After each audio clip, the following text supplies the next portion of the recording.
Korinto wi aklenklen wolo icho nyumake eten keje klenklen kuko ke ashina agbe somo fedromo ke ni fe keji mi kegbeme ke wen bofoi alile yuo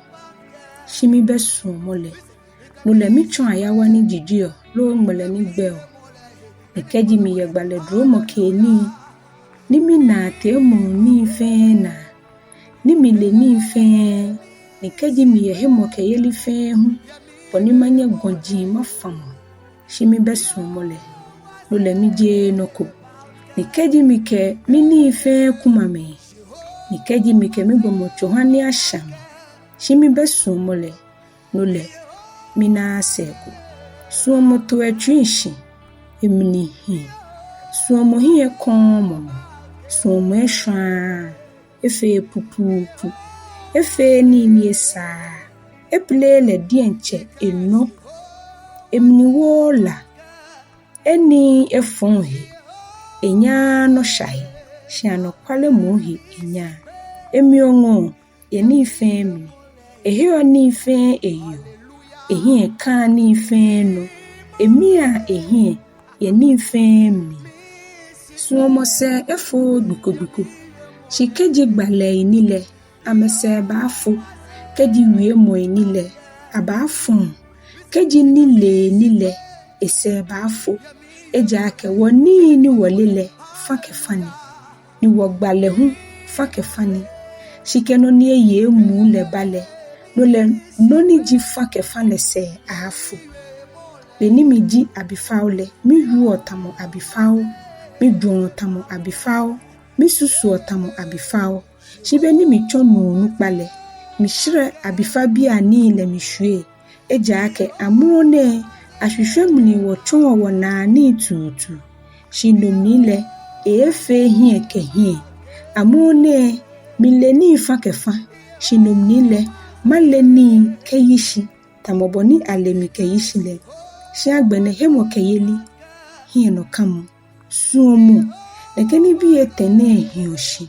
shi suomo di ameten no ni fefe hallelujah.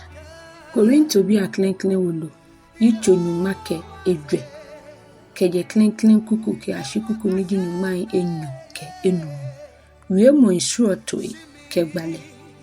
ni di asuomo se nye hie ado ayemumo ni ile ahe shititrile gbale eja ake mo ni ruo wie mo suoto kule je gbome eke ruo shinyumomo eja ake mokomoko nu ake ni mumomni eruo te mo sanje yele shimoni gbale gbome eke ruo ni eke ha amenani amoshi ni eke wu amehewale ni eke shedi amemni moni ruo wie mo suoto kule le dienche enani eha amoshi shimoni gbale asafole nani eha amoshi minsumo ni nyefe nye wie mo suoto shino ni misumo tutu eji ake nyegba eja ake moni gbale efe moni ruo wie mo suoto dele jamoni ruo wie mo suoto le echon shishi boni afe ni asafole nani amoshi shi agbene anyemime keji mi banyenwo mi ba wie mo suoto ni je pojie mo lo nile lo gbale lo ni chon mo konile mese mi ba hanyena tamoboni ni be wala legbe mo yole blejio sankunjio keji egbe kegbe suoto ile te afe ten ni ale no ni apa lo no ni atwale eja keji tetre mantre egbe mo ni yo fanle na mo asa ehi atuta akano kenye hu ye wie mo suoto wie mo mnile keji nye wie no ni shishi yo fanle te afe ten ni ale no ni akeole eja ake no le ni ba afe tamome ni yu ochon ko yo wie mo suoto epi ejele mi mo shi ekome flu be ni be shishi shi keji mi na wie mo le shishi le bele mi ba chomo pon ye mo ni yu ole yi ni mo ni yu ole hu ba chomo pon ye mi hi akano nye hu akeni nye hi do ye mumu ni ahele ebo amoden ni nye tekiano ni asafole na ni amoshi no hewole moni wie mo suro tekole esole koni enye chon shishi hu eja kekeji mi sole ke wie mo suro tole mimumo mi sole ne shimi dwen mole wo ibi dole mini sa ke mafe mi ke mumo asole shimi ke dwen mo hu asole malala ke mumo shimala ke dwen mo hu eja keke o ke mumo mi jole te afete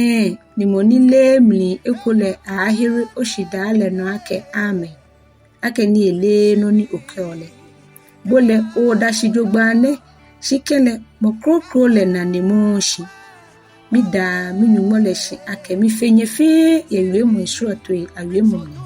shikele asafole mnile mi sumo ake mike mi dwemo awe mo kome enumo kodi mike chon me krokro me animo fenoni ma wie mo kome akpe enuma ewe mo shuoto ama anyemi me neka fi anye hegbeke bi ye dwemo gbefan efon gbefan le ye fi anye he abifa bi chi dwemo gbefan le ye fi anye he me ni edra amma ye mlalemle ake we mo krokro me kena bui krokro me anomacho mi keneke mane awie shi no hutete amebo mitoe uncholeke uhewole we mo shro to ele eje okadi ha heye loe shimon eji okadi ha me ni heye ni gbalele eje me ni heye le ano shimon heye loe ano no hewole agbene keji asafomu le fe na bakpeshi ehekome ni me le fe mi we mo shro to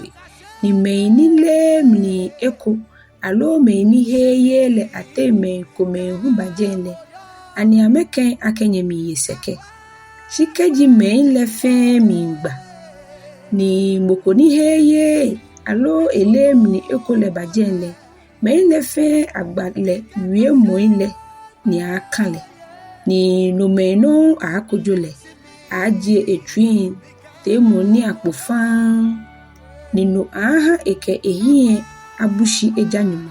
ni ejaji ake ni mo yenyete lele keje kuku ni di nyumai enyoke ekpa ke ashina agbe mumondro mo ke ni ahipeji anoto bele tete anyemi me kenya na bakpeshi ni nyete muku ye lalako muku hu ye chon moko muku ye kojie moko muku ye wie mo shoteko muku ye shishi chon moko le afefe bonime anani amushi keji a wie mo shotele da na me yenyo lo ke fa hu le me ye tempe awie mokome ni moko hu achon shishi shikeji shishi chon lo kubele moni ruo la fe dio ya safole mi shi ewie eha le di enche ehe kenyumo shigbalo ile me yenyo lo me ete awie ni me ni ehwele ahalami shikeji aje no kokpo achon moko ni tashinle moni ebon wie momo la fe dio eja keke afele mokome le nyefe nya anyenye gba oni me fe akaseni ni awo me fe hewale gbaloi amumo ile ba amehishi ameha gbaloi ile eja ake nyumole eje sakasaka fe monyo shimu hejole nyumo jile tamoboni eyo ye hecheloi asafo ile fe mile ye ile afe dio ye asafo ile ame eja ake ame amegbe ni amewi shimo ameba amehishi tamoboni mlale keole shike ameminsumo ake amekaselokole amebi amedienche amewume yeshia eja ake eye hegbele haye ake ameawie ye asafonu alo nyengo nyumo wie moleje alo nye keke nyengo eba ke fio mbuko ake gbalo lo mumo bomojilele sa ake ele ake noni mima nyene nchole kitan shike mboko enele ashine lo hewole anyemi me nyehie ado aye gbalehi ni wie mo shroto ya wie mo lehu ne kachiana afi ni fe boni yo fel kegbena hallelujah.